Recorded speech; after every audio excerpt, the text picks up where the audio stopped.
Hey guys, how are you?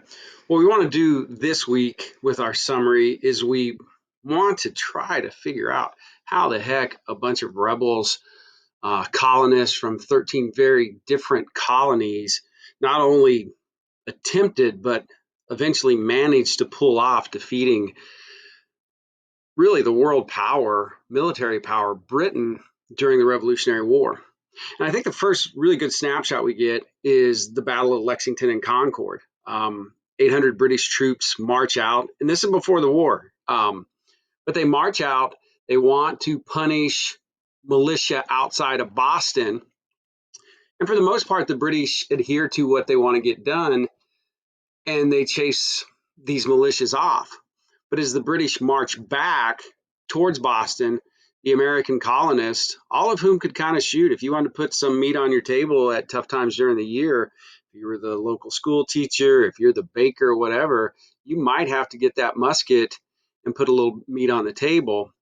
And they kind of picked and sniped at the British, and the British took pretty heavy casualties. Also, it was surprisingly hot. It was April 1775. It was surprisingly hot, and the British marching back to Boston. Many of the stragglers fell out. There was some heat exhaustion. I think what Lexington and Concord does for us as a snapshot is show the British a little bit that this is not going to be the type of war that they're used to fighting in Europe. And so our founding fathers and really our country, John Adams once estimated that roughly the colonists were split into thirds. So you've got a third that you would consider rebel patriots. Think about your Sons of Liberty, think about your Patrick Henrys, your John and Sam Adams. Then you have loyalists. There were tens of thousands, hundreds of thousands of loyalists, especially if you get into the southern colonies and you get into some of the loyalists were very wealthy from trading with the British. So you have the loyalists, and then you have the moderates. And for this war to be successful, the moderates kind of had to get on board. And eventually, over a slow process, more and more moderates do move that direction. So each person, especially those moderates, are having to ask themselves a question, what responsibility does a government have to its people? And this is the one. This is what I think the average colonists, and I think the Washingtons and the Jeffersons and the Adams are dealing with as well, is when do people have the right to overthrow a government? So we start to formulate these ideas, and they had been around. You guys, we've talked about causes of the American Revolution and things like that, but do remember every American colonist um, is a British citizen. But you start to, and one of the first things I think this really brought forward to people was the writings of a guy named Thomas Paine.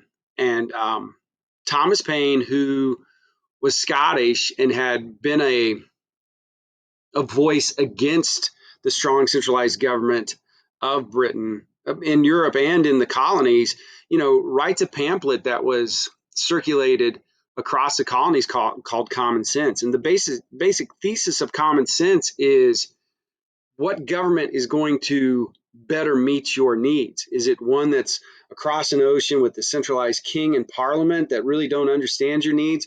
Or is it going to be a government that you create yourself, that is led by people that you vote in, your neighbors and people that you trust? And so that's the thesis behind Common Sense.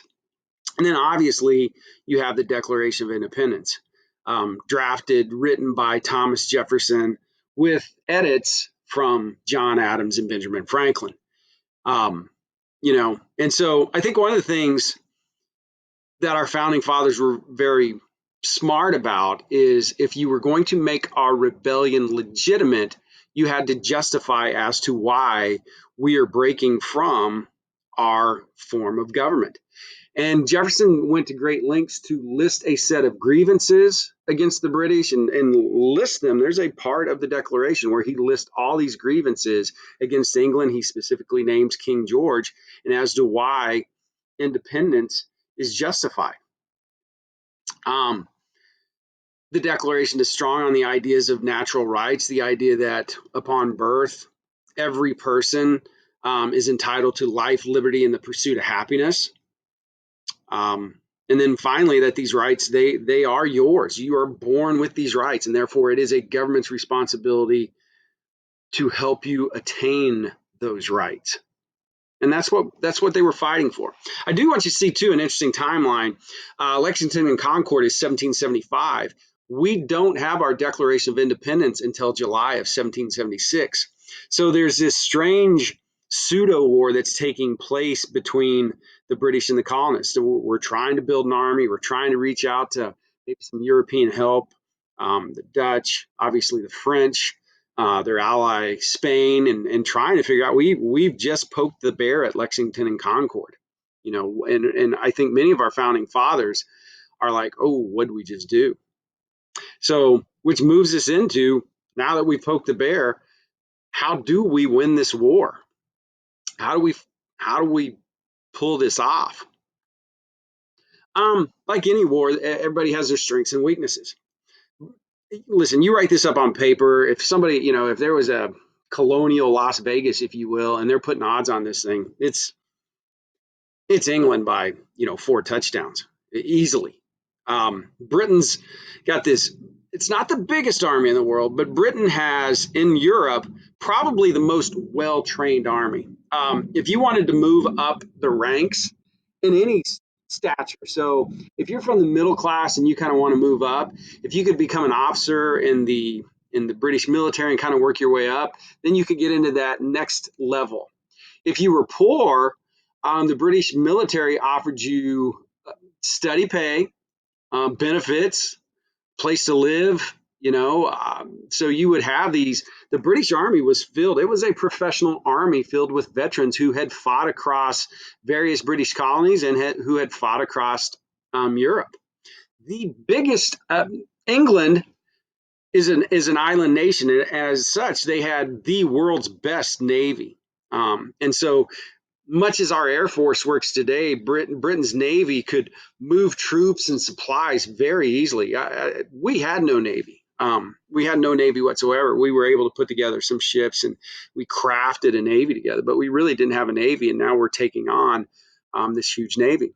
Also, what they called ships of the line were these floating artillery fortresses. I mean, it's crazy what the British Navy was capable of doing.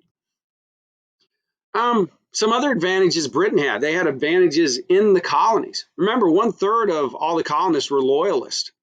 There were 50,000 colonists who fought loyalists who fought for the British. Britain thought that they would be able to get quite a few African Americans and slaves to fight for them, and there were a few, but not as many as they thought.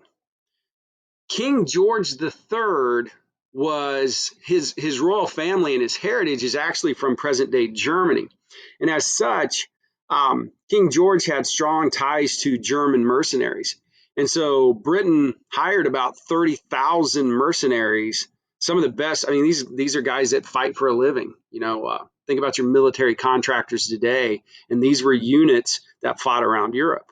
So before one British troop shows up, England already has an army, if you will, of 80,000, 30,000 mercenaries, 50,000 loyalists. And again, that's without any British troop, there. And the colonists are having, and now after the Declaration, the United States of America are having to craft this military from scratch.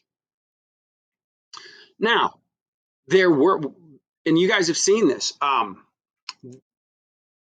Great Britain had disadvantages. They had fought a lot of wars. Wars are expensive. So British citizens in the homeland just like the colonists, resented paying taxes for wars. It's not like we were going over and trying to invade England. And British citizens are kind of like, well, wait a minute. If they'll go to war against other British citizens, what does that say about us?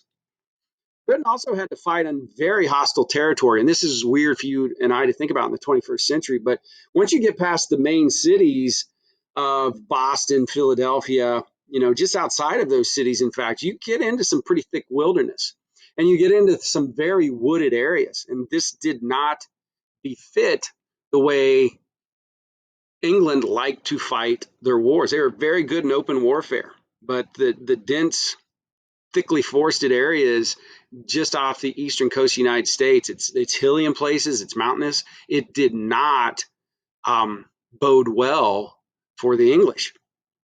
And the other thing, and I would be this way too, if it's not broke, don't fix it. British commanders had been very successful. They had won numerous battles across Europe.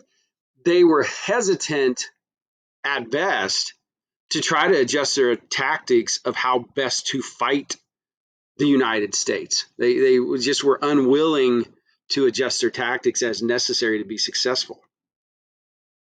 The Americans, they had some advantages. One, they're fighting on their own territory. They know the land.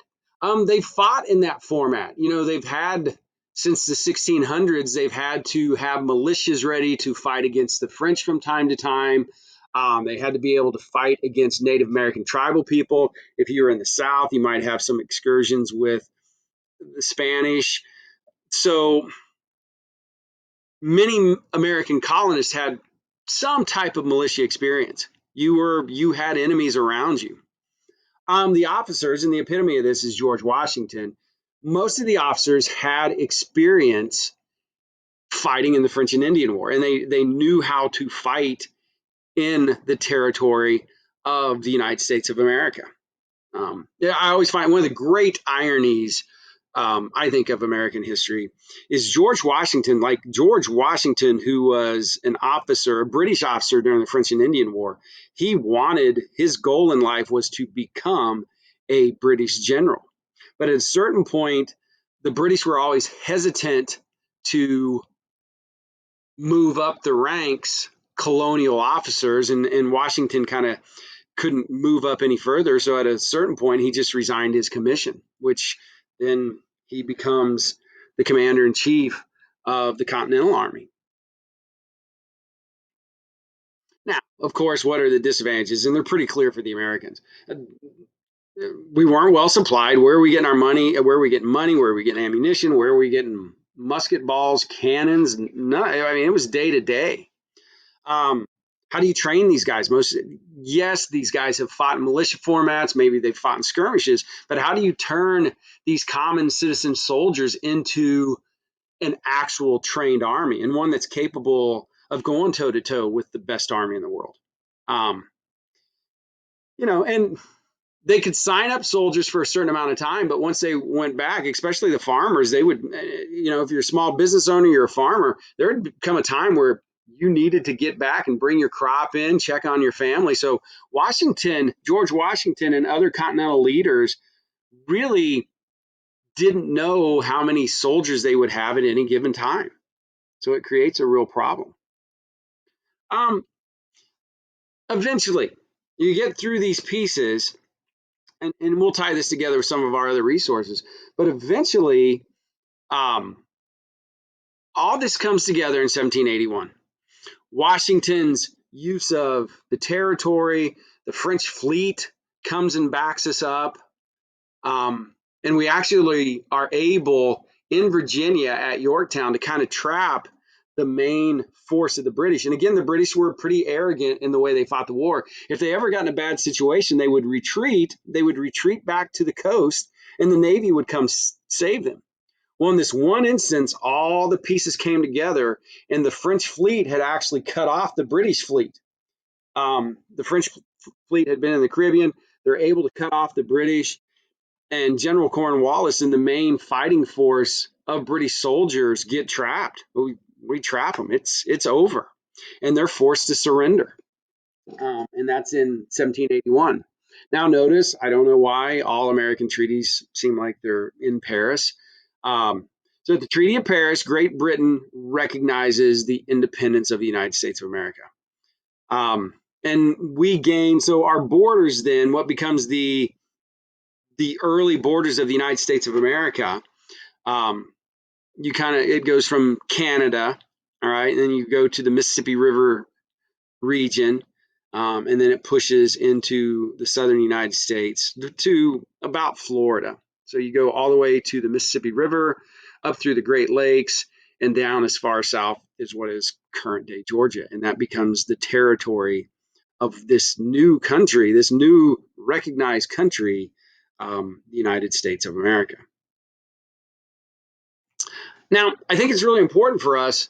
The reason it's a revolution, the primary form of government in Europe were still kings. They were royal families. Now, some of them, like England, were somewhat constitutional monarchies. They had to adhere to a set of rules. So they weren't. Most of them weren't absolute monarchs. But I do want you to see that the idea of a government that is created by the people, the United States of America becomes an experiment and later an example to others about, can this form of government work? And I think one of the reasons Great Britain is willing to sign the Treaty of Paris is I think they felt, as did other nations, to some extent, I would even say France. I mean, France had an absolute monarch. Their support of us during the American Revolution comes back to get them during the American Revolution comes back to get them during the French Revolution a few years later. So it's really interesting that we do set an example to this new form of government. And the ideas of democracy and liberty, because of our example, do start to spread to the rest of the world.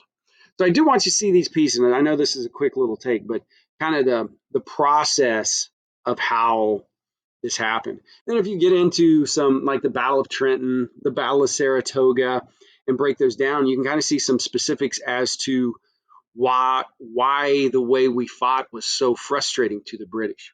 Okay, you guys always know. Reach out to me if you have questions. We can go over any specific pieces, but I do want you to see broadly that transition of how we were able to defeat this world power.